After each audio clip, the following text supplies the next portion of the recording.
So I run a team of in-house strategy consultants for the commercial team at Arsenal. So we have a pretty broad-ranging remit around financial planning and strategy across retail, heavily involved in sponsorship.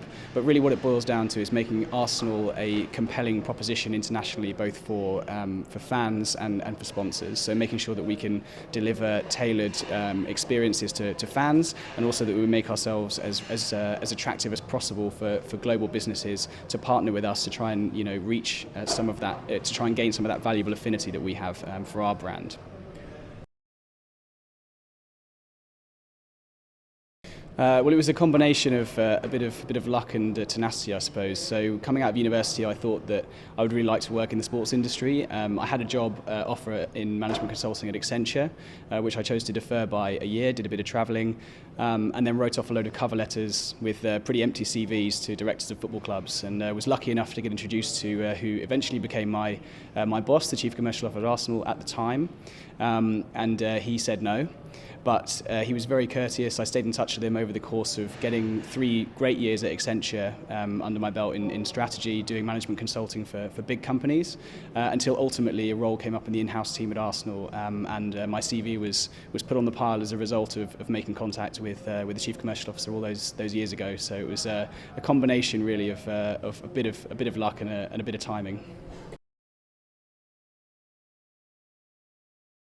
I think one of the answers that I often hear and that often given this is the difference between fans and consumers, is that we have to be acutely aware in everything that we do that the audiences that we're contacting are not purely consumers, and there are decisions that we make that we have to take that very heavily into account. Ticket pricing being the most obvious example in the current environment, but fundamental to everything that we do is providing, as I said, those experiences to fans, because there's no opportunity either in sponsorship or in direct kind of commercialization of that fan base unless you really get the narrative right, unless you're creating great experiences for those fans. So it's not necessarily a transactional business to customer relationship, and that really takes some getting used to coming out of the corporate world. You really understand the depth of the emotion in that relationship.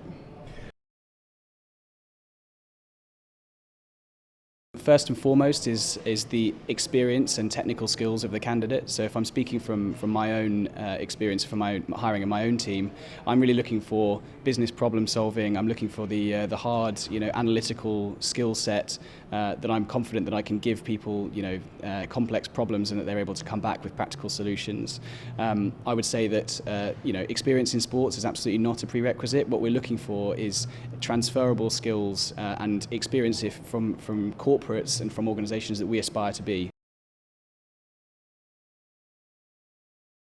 Well, having worked with a lot of inspirational people, even just during my relatively short time at Arsenal, I think there's a huge emphasis that needs to be placed on communication and building relationships in order to be able to inspire others. So I don't think that you become a leader because you want to become a leader or because you have a certain set of qualities. I think that you become a leader because you're passionate about something. You're able to communicate that passion and ignite it in others who then want to follow you. So I think it's really all about that combination of passion and communication.